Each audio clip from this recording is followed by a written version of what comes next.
तो हेलो प्यारे बच्चों, आपको इस वीडियो में जो पिछला जो वीडियो था जिसमें हमने न्यूमेरिकल की शुरुआत की थी, तो उसमें बिलियन के कुछ न्यूमेरिकल्स बताए थे।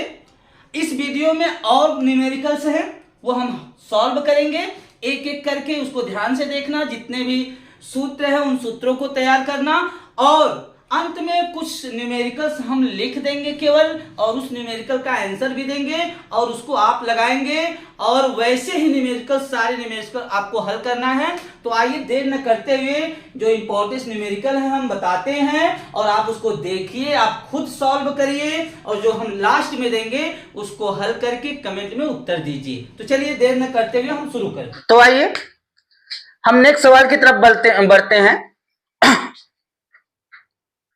चलिए, तो आइए हम अगली सवाल देखते हैं, और ये सवाल बड़ी इंपॉर्टेंट है, वाष्प दाब पे सवाल है और जो राउल्ट के नियम पे लगता है। सवाल पढ़िए, नियम क्या है उसका सूत्र रखिए और लगाइए।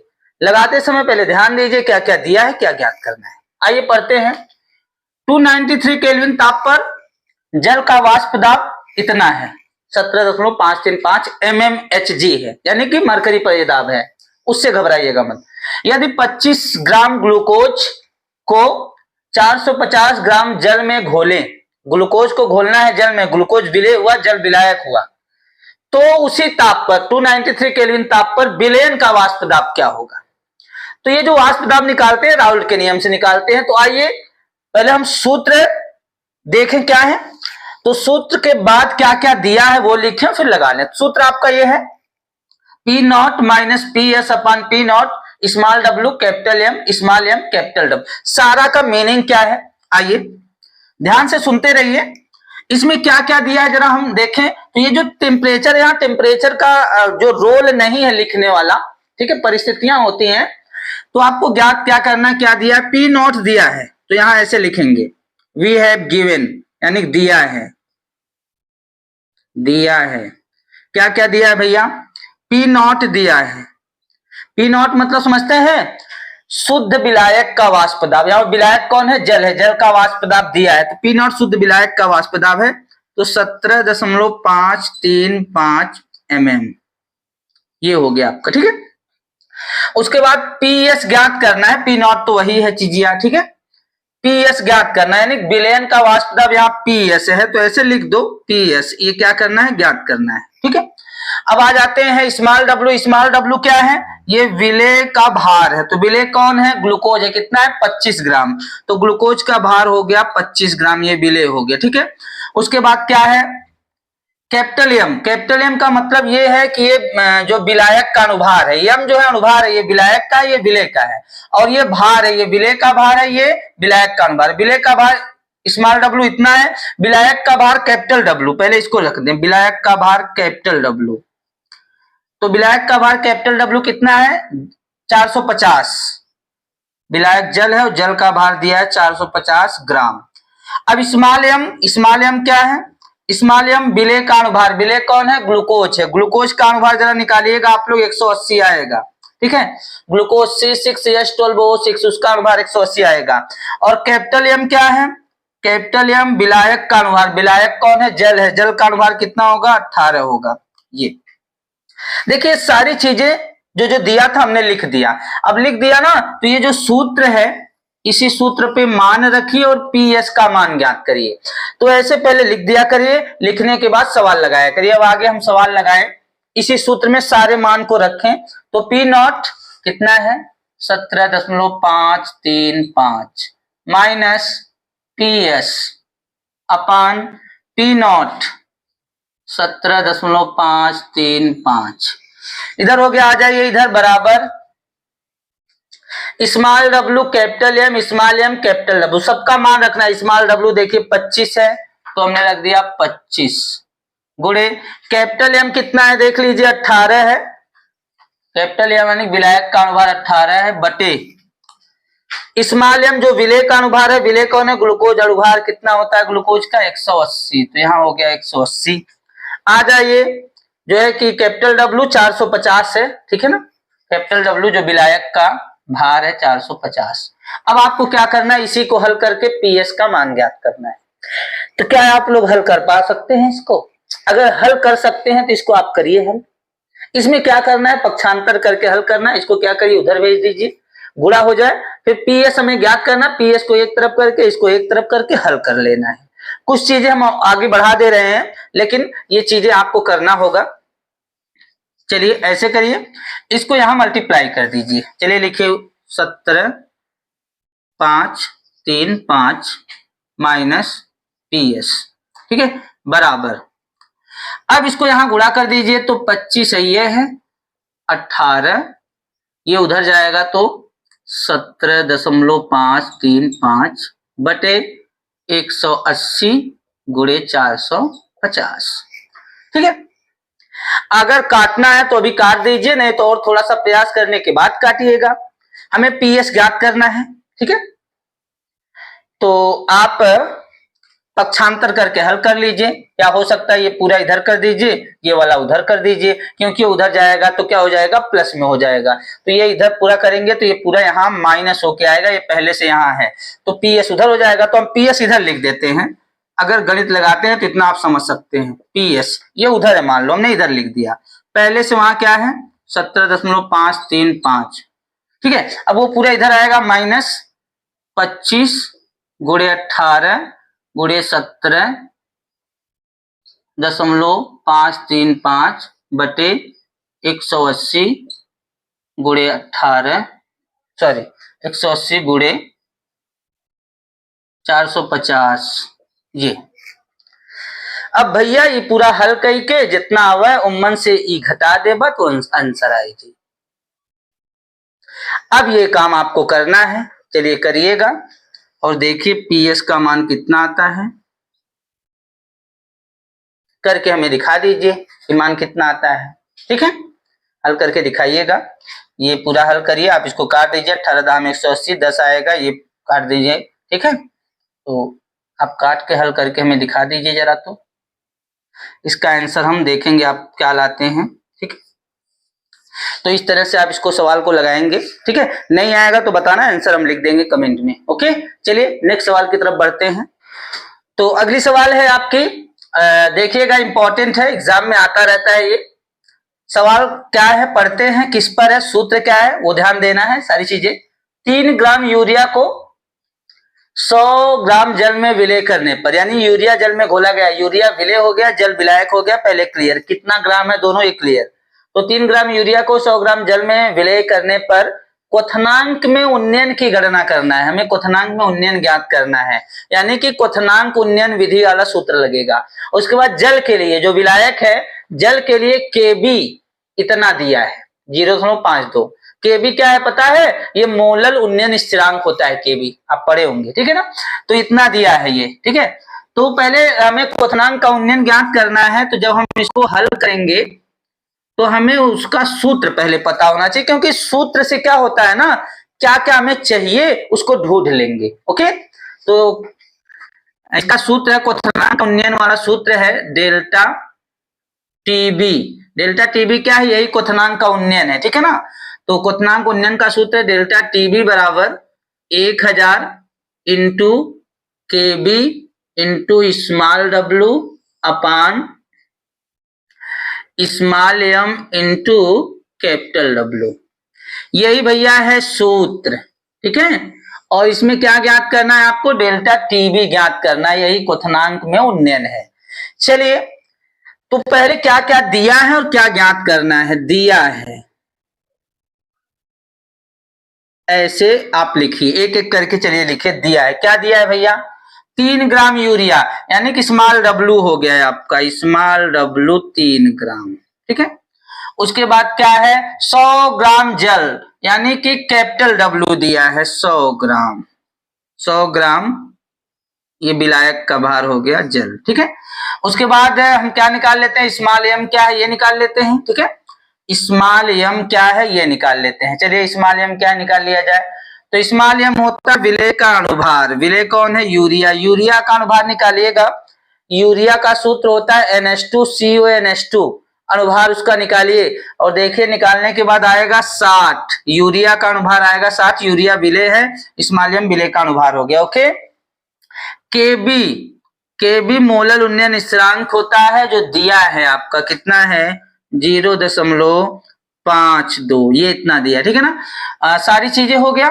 ज्ञात क्या करना है, डेल्टा टीबी यानी क्वथनांक में उन्नयन, ऐसे प्रश्नवाचक चिन्ह लगा दीजिए, ठीक है। अब ये सूत्र आपके पास है, इसी सूत्र पे मान रख के हम लोग हल करेंगे, ठीक है ना। तो आगे चलिए हल करते हैं, ठीक है। चलिए डेल्टा टीबी ये ज्ञात करना है, उसके बाद मान रखिएगा, तो 1000 तो है ये है, उसके बाद केबी का मान जो है वो रखिए इंटू 0.52, उसके बाद स्मॉल डब्लू क्या है भैया, स्मॉल डब्लू 3 है तो इंटू 3 पूरे के बटे, स्मॉल एम क्या है भैया, स्मॉल एम 60 है तो 60 रखिए, इंटू कैपिटल डब्लू भैया कितना है 100 यानी 100 है तो 100 रखिए। अब इसको हल कर दीजिए, जो कट रहा है काट दीजिए, जो हल हो रहा है हो ना। देखिए ये कितना कट गया है ना, ऊपर कट गया, ये भी काट दे, 3 दूनी 6, नीचे 2 बचा, तो डेल्टा टीबी बराबर ऊपर है 0.52, नीचे 2 बचा, ठीक है। अब इसको भाग दे दीजिए 52 में 2 से, 52 नहीं है चूंकि 0.52 है, ठीक है। भाग देंगे तो क्या आएगा, इतना सरल भाग है, डेल्टा टीबी बराबर आधा हो जाएगा यानी 0.26, और ये केल्विन में आएगा, ठीक है ना, क्योंकि टेम्परेचर केल्विन परम ताप है। आंसर आपका हो गया। कितना आसान सवाल है, सूत्र आपको पता रहे तो आंसर आ जाएगा। क्वथनांक उन्नयन विधि से था ये सूत्र, ठीक है, ठीक है। चलिए नेक्स्ट देखते हैं। ये सवाल देखिएगा, ये सवाल एकदम इंपॉर्टेंट सवाल है, हमने लगा दिया है, जरा इसको क्लियर कर लीजिए। हिमांक के अनुमान पर ये सवाल है और बड़ी आसान सवाल है। क्या क्या दिया है हमने लिख दिया, क्या ज्ञात करना है हमने वो लिख दिया है और ये आंसर लिख दिया है।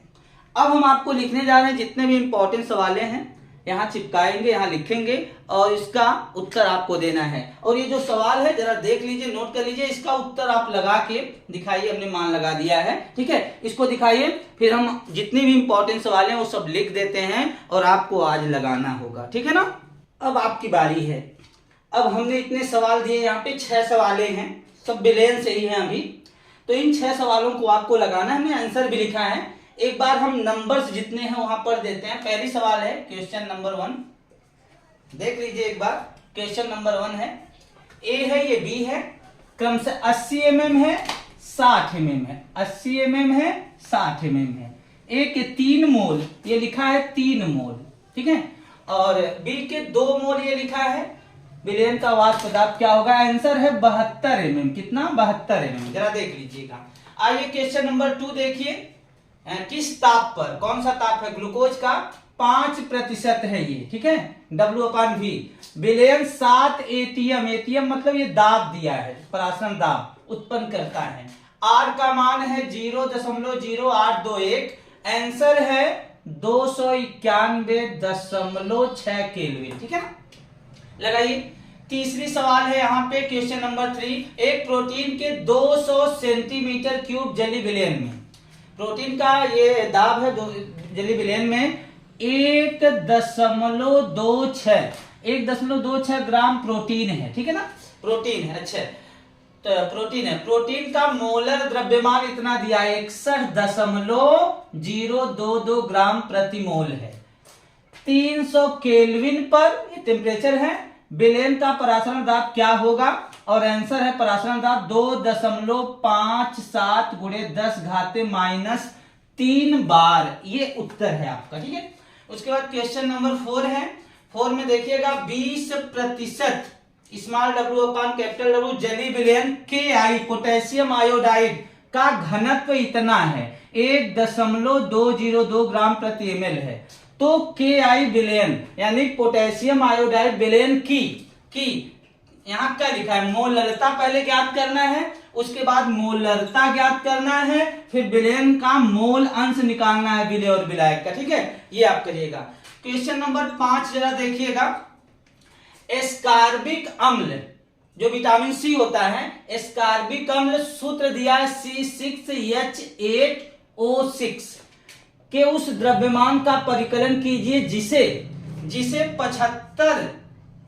75 ग्राम एसिटिक अम्ल में घोलने पर, एसिटिक अम्ल में घोला गया है, ठीक है ना, एसिटिक अम्ल ध्यान दीजिए CH3COOH घोलने पर उसके हिमांक में 1.5 डिग्री सेल्सियस की कमी हो जाती है। दिमाग में अवनमन हो गया, कमी हो गई, हो जाए, कमी हो जाए, यानी कि हमें क्या परिकलन करना, उस द्रव्यमान का परिकलन करना, यानी कितना द्रव्यमान ज्ञात करना है या हमें W ज्ञात करना है। तो आंसर हमने लिख दिया इतना आएगा, W बराबर 5.077 ग्राम आएगा आंसर। और छठी सवाल है 0.1 यम, यम मतलब मोलल, मोललता दिया है, मोललता दिया है 0.1 मोलल कैल्शियम नाइट्रेट CaNO3 का होल, कैल्शियम नाइट्रेट के जलीय विलयन के क्वथनांक की गणना कीजिए। क्वथनांक ज्ञात करना है, आंसर है 373.156 केल्विन। ये लास्ट वाली सवाल जरा ध्यान दीजिएगा, ये लास्ट वाली सवाल जो है ना मोलर उन्नयन स्थिरांक पे लगेगा। पहले डेल्टा टी क्या क्वथनांक डेल्टा टीबी बराबर, यहां कैसे ज्ञात करेंगे आपको पता है, I into KB into M, ये सूत्र होता है। यहां से ज्ञात करना है केबी का मान जल के लिए आपको पता होना चाहिए, आई जो है इस विलयन का आई कितना होगा, ठीक है। यहां से इसको निकालिए। तो ये सवाल आप लगाइए, सवाल लगाइए, और हम सवाल आपको दे रहे हैं जो आपको लगाना है। ओके, फिर से आपकी बारी है। कुछ और सवाल लेके आए हैं, 6 सवाल वो था, 6 सवाल और है, कुल 12 सवाल है, 7वां 8वां 9वां 10वां 11वां 12वां। जरा देख लीजिए, ये केमिकल काइनेटिक्स से है, रासायनिक बलगतिकी से सवाल है, बड़ी इंपॉर्टेंट सवाल है, ऐसी और भी सवाल हैं। तो 7वीं सवाल देखिए, एक प्रथम कोटि की अभिक्रिया 100 सेकेंड, ये लिखा है 100 सेकेंड में 50% संपन्न होती है। तो अभिक्रिया का वेग स्थिरांक ज्ञात करना है, और कितना वेग स्थिरांक है, ये आंसर है 6.93 × 10⁻³ सेकेंड इनवर्स। ओके, अगली सवाल देखिए, क्वेश्चन नंबर 8 देखिए जरा। सिद्ध कीजिए कि प्रथम कोटि की अभिक्रिया में 99.9% पूर्ण होने में लगा समय अर्ध आ यानी टी हाफ का 10 गुना होता है। कितना होता है, 10 गुना होता है। सिद्ध करना है आपको, चलिए सिद्ध करिए। क्वेश्चन नंबर 9 है, देखिए ये 8 था, ये 7 था, ये 9 है। 9 देखिए, सिद्ध करो कि प्रथम कोटि की अभिक्रिया के 3/4 भाग पूर्ण होने में, कितना भाग, 3/4 भाग पूर्ण होने में लगा समय अर्ध क्रिया को पूर्ण होने में लगे समय का 2 गुना होता है। कितना होता है, 2 गुना होता है, ये सिद्ध करना है। 10वीं सवाल जरा देखिएगा, एक प्रथम कोटि की अभिक्रिया का आधा भाग यानी 50%, आधा होता है 50, आधा भाग 10 मिनट में, कितने मिनट में, 10 मिनट में पूर्ण होता है। अभिक्रिया का 80% भाग कितने समय में पूर्ण होगा, आंसर है 23.23 मिनट। 11वीं सवाल है, एक प्रथम कोटि की अभिक्रिया का अर्ध आयुकाल यानी टी हाफ कितना है, 60 मिनट है। तो कितने समय में अभिक्रिया इतना यानी 90% पूर्ण हो जाएगी, आंसर आपका ये 199.39 मिनट में। 12वीं सवाल देखिएगा, एक प्रथम कोटि की अभिक्रिया में 30% वियोजन होने में 40 मिनट लगते हैं। कितने मिनट, 40 मिनट लगते हैं। तो अभिक्रिया का क्या ज्ञात करना है, टी हाफ यानी अर्ध आयुकाल ज्ञात करना है, उत्तर है 77.7 मिनट। ये सवाल सब आप लगाइएगा, जरा देख लीजिए और लिख के लगा के, आंसर भी हमने दे दिया है, आप भी अपना आंसर देखिएगा। और जितने भी सवालें ऐसे और भी हैं उनको भी क्लियर करिए, और जो इंपॉर्टेंट सवालें हैं 2024, 23, 22 में आई हुई सारी सवालों को लगा दीजिए, एक भी सवाल बाहर नहीं जाने वाली है, और आपको 10 नंबर जरूर मिल जाएगा। इतना क्लियर कर लेंगे, बाकी अपनी तैयारी करिए। कोई भी दिक्कत हो कमेंट बॉक्स में या कहीं से हमें संपर्क कर सकते हैं, हम उसको क्लियर कर देंगे। ओके।